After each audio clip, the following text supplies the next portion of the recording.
Welcome to Canadian Innovators, the show that celebrates innovation, entrepreneurs, and the Canadian spirit. I'm Jocelyn, and every week we introduce a new entrepreneur or expert in the economy to tell their story and unpack the challenges of keeping jobs in Canada, as well as to discuss potential solutions for economic growth and prosperity. How many Canadians have a pension plan through their workplace? If you're lucky enough to have a pension plan through work, how many of these plans have unfunded pension liabilities? That means, does the plan have enough funds to cover the money that they will need to pay out? Government employees may feel that they are safe. However, one just needs to look at Detroit public sector employees to see that even cities can go bankrupt. We have an aging workforce in Canada and less workers coming behind them to support them in their retirement. These are very concerning topics. And what are the options for pension plans? Joining us to discuss these questions today is James Pierlot, founder and CEO of Blue Pier, Canada's first pension plan as a service. James has more than 20 years of public and private sector experience in the regulation, governance, and delivery of workplace retirement plans, and has been awarded the Queen Elizabeth II Diamond Jubilee Medal and the Chicago Actuarial Foundation's John Hanson Award for his published work on pension policy and advocacy for better retirement income security. He's a member of the C.D. Howe Institute Pension Policy Council and serves on advisory committees of the Financial Services Regulator Authority of Ontario. Welcome to the program, James. Thanks, Jocelyn. Happy to be here. So, James, I'm fascinated to hear about your pension plan as a service. Can you tell us what this is? For sure. Well, not so long ago, if you wanted to have a computer and network capabilities for your business and work collaboratively online and back up your data securely, you had to buy your own servers and software and hire staff to install and maintain all of that. But today, most businesses are using software as a service solutions. And like Office 365 or G Suite or Amazon Web Services. And this outsourcing of all of that enables them, even the smallest businesses, to access enterprise class software and computing power for a reasonable price. So workplace pension plans are similar. To set up a pension plan, you need to hire a consultant, file a plan with regulators, hire a record keeper, an asset custodian, investment managers, and then you have to supervise all of that. And that comes with a lot of work, fiduciary duties, and costs. And with 100 employees or less, most employers do not want to get involved in pension management. And as a result of that, most Canadians have no workplace pensions. So Blue Pier solves that problem with what we call a pension plan as a service. Instead of setting up their own plans, employers can join Blue Pier to get a low-cost institutional grade pension plan in the workplace. And all of the core functions are outsourced. The record keeping, the investment management, the custody, the regulatory compliance, all of the member communications, all of that is done by us. The employers contribute, we do all the work, members get pensions. It's really that simple. Well, and best of all, sorry, go ahead. And best of all, it's institutional class, just like the biggest public sector plans. Sounds fascinating. James, we always want to hear about our guest story. What led you to create Blue Pier? Well, I grew up on a pension plan in Prince Edward Island, and it was a mixed farm. We had animals, we grew cash crops, etc. And sometimes we had to hire staff to help us out with it all. And I used to wonder sometimes what the seasonal workers did when they retired, what they lived on, because we didn't have a pension plan for them.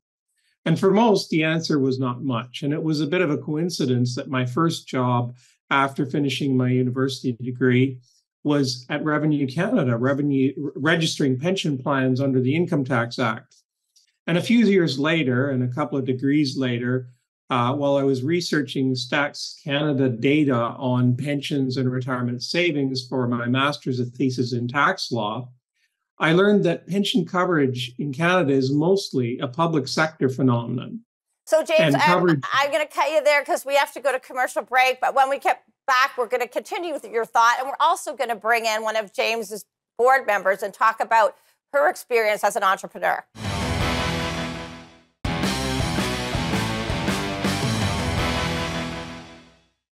We're back. I'm talking with James Pierlot, founder and CEO of Blue Pier, Canada's first pension plan as a service.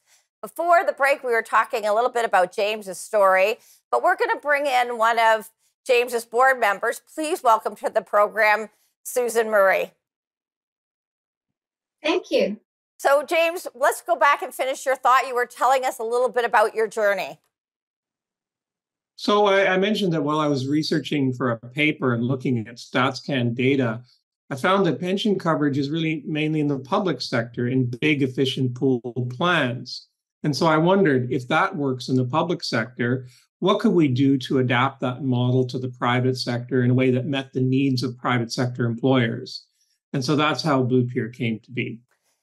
Before we get to Susan and introduce her background, I just wanted to ask you, James, while we were on the topic, with all the talk of the recent disasters in crypto and other investment funds, how do Canadians know their money is safe in Blue Pier's pension fund?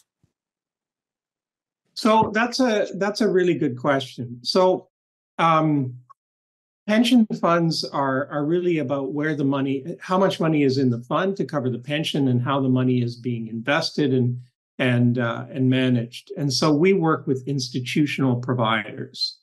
So our assets, the assets for Blue Pier members, are managed by RBC Global Asset Management, which is Canada's largest asset manager with $550 billion under management. And they manage the assets for Blue Pier members without cryptocurrency, by the way,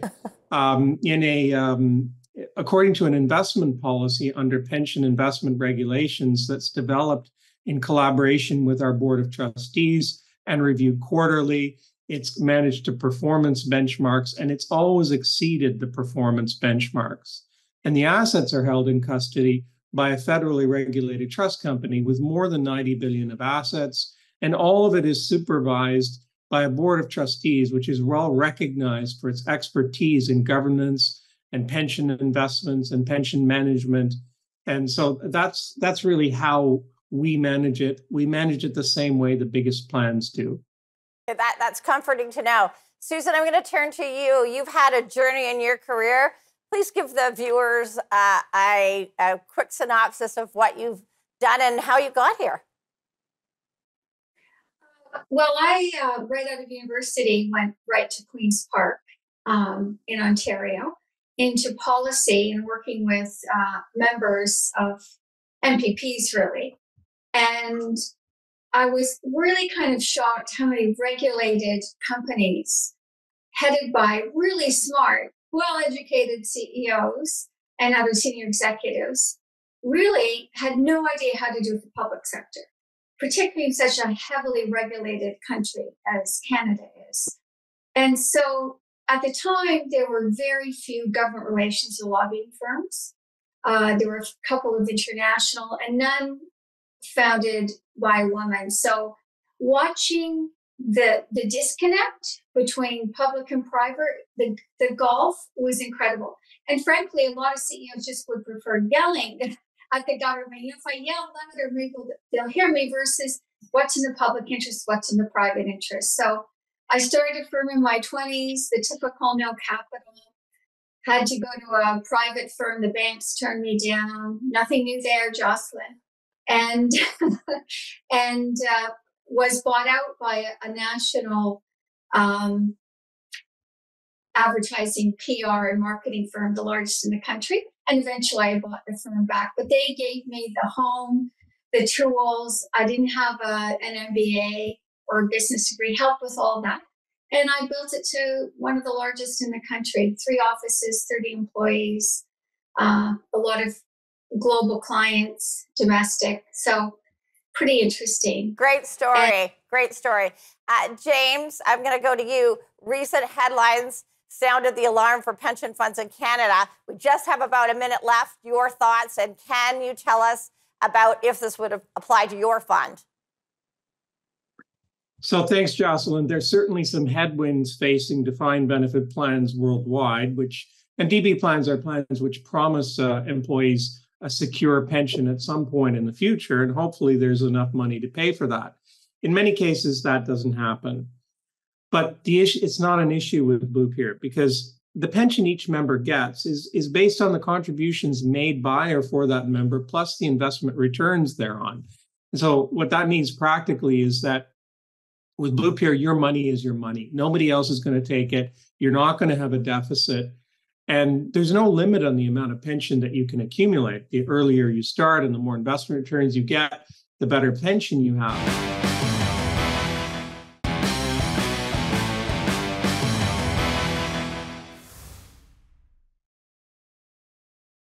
Welcome back. We're discussing today pension plans as a service. And I'm going to turn to you, Susan. As an entrepreneur, would a pension plan as a service assisted your company when you were running it?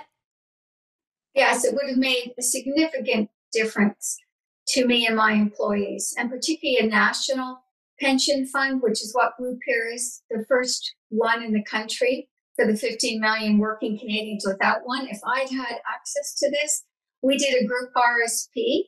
And of course, from the profits of the firm, I paid 50% in from the firm and the employee the 50%. And obviously, when employees left, it was portable. I can tell you right now that all my employees and me personally, we would have ended up significantly wealthier if we'd been within a DB portable national the kind of scale, and what James has done is remarkable. 10 years to get this off the ground. Speaking of overregulation, but yes, I would have had retired with significantly more funds, and it's portable. You can leave Blue Pier in 90 days if you're moving to a different employer. Would have loved it actually, Jocelyn, and would have helped. I think it will help lots of Canadian entrepreneurs. COVID kind of slowed down selling, but we're really moving now. We're right back at it. James, your website had some staggering statistics. 41% of employers struggled to find skilled workers. And I'm going to argue this increased after the pandemic to about double that. But your website also states that 80% of workers will change jobs to receive a pension plan. Your comments on this?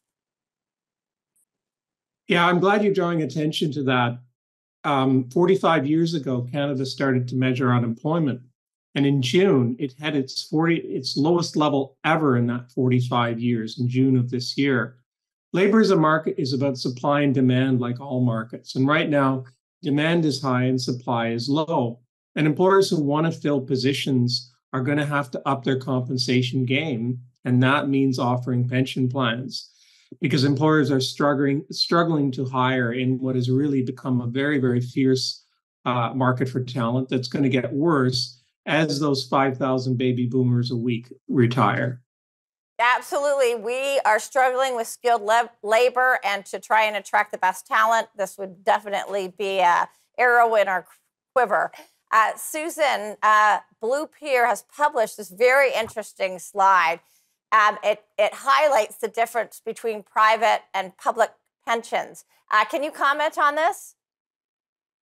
Yes, my employees and I would much prefer to have been in that top line under Blue Pier versus a group RSP. I mean, if you actually look at that number, it's what, I'm not 4 or 5 times larger over a working lifetime than an RSP.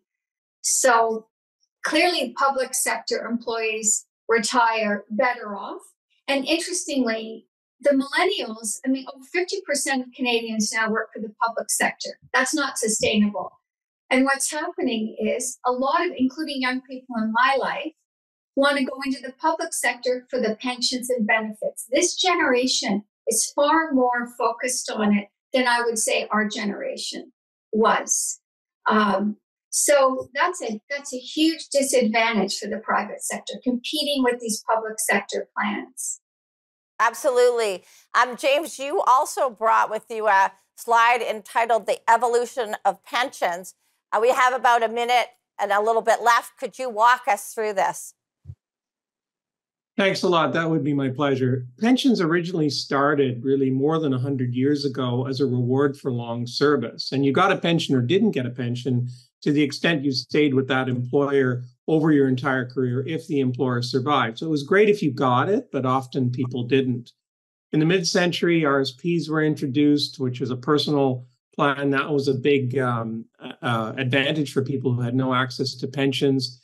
And in 2004, the regulators introduced these new rules for what are called capital accumulation plans to try and encourage employers who weren't having so many DB plans to sponsor something. And Blue Pier is really a combination of the best features of both defined contribution and defined benefit pension plans. It pays pensions. It's scalable, low unit costs, institutional investments. There's plenty of contribution room. You get tax-free portability, which DB plans don't offer. And there's no cross subsidies or risk among employers or risk for employees if the employers become insolvent.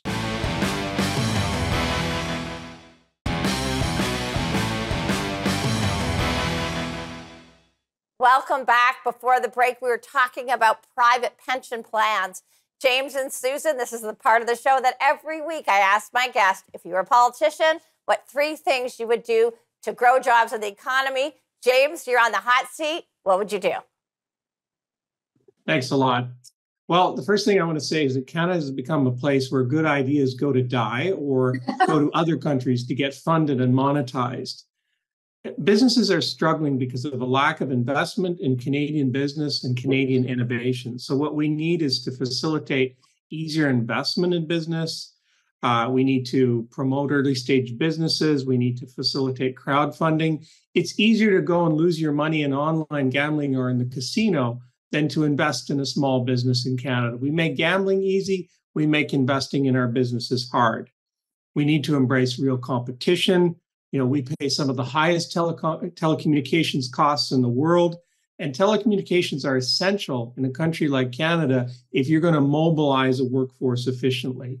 And finally, we need to invest in our children. The power of every country is in its youth. Parents face punishingly high costs to have children. Children or people, when they grow up and they're trying to go to university, they face punishingly high costs for education. And so we need to stop loading our young people with debt and discouraging them from developing the skills that they need to, and we need them to have to grow the economy. Great thoughts. Susan, over to you. Same question. What 3 things would you do if you were a politician? You're now on the hot seat. Thank you. Well, the first thing I do, maybe put the politicians on the hot seat, is open up trade in Canada. I mean, we have politicians jet setting all over the world, and yet we have significant interprovincial trade barriers, which are costing the Canadian consumers and Canadian companies billions of dollars a year. From the regulatory framework, that's why it took James 10 years, because you have to go through every single it's very balkanized, it's very backward, and it makes us significantly less competitive, even at home. That would be one. Another is, James mentioned it, far too many monopolies. We do pay the most telco fees in the country. I mean, the fact that the Competition Bureau even has to think about the Shaw-Rogers deal is really quite stunning, I think. And I think Canadians are increasingly fed up with some of this, particularly when we have access to information globally at our fingertips now of what other countries are doing. We pay the most fees in the world, not just Western democracies, but we pay the most monthly for internet and cell of any country in the world. And again, it's just not fair and not sustainable on the public and corporations. And the third is we have to bring in more skilled labor, starting with the trades. And I see the current Ontario government is waiving, you can just do a test. They're bringing in nurses, they're bringing in all the skilled trades. But the federal government is about 5 years backlog on economic entrepreneurs who want to come here to invest and start businesses. And this whole drag again between the feds and what the provinces want in terms of immigration, and to fill the gaps in the labor pool, I think would be my third policy political change I would want to lead if I was elected. Well, great ideas from both of you. James, I got a minute left. I'm going to give you the last word. Tell me about the challenges of running a business in Canada. Well, first, I want to be somewhat positive about it because Canada is a great place to do business. It's got a stable regulatory structure. It's got good infrastructure. It's got a diverse, vibrant, well-educated workforce. But the biggest challenge to doing business in Canada is lack of support for early stage businesses and breakthrough innovations. These are the things that create new jobs and wealth. Funding barriers are so high in Canada, it's just a wonder that anything gets done at all.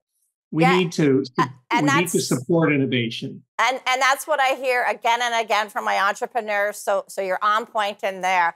Well, thanks to my guest, James Pierlot and Susan Murray from Blue Pier, for introducing us to Canada's first pension plan as a service. Who even knew that was an option for Canadians? Thanks, folks. Thanks very much.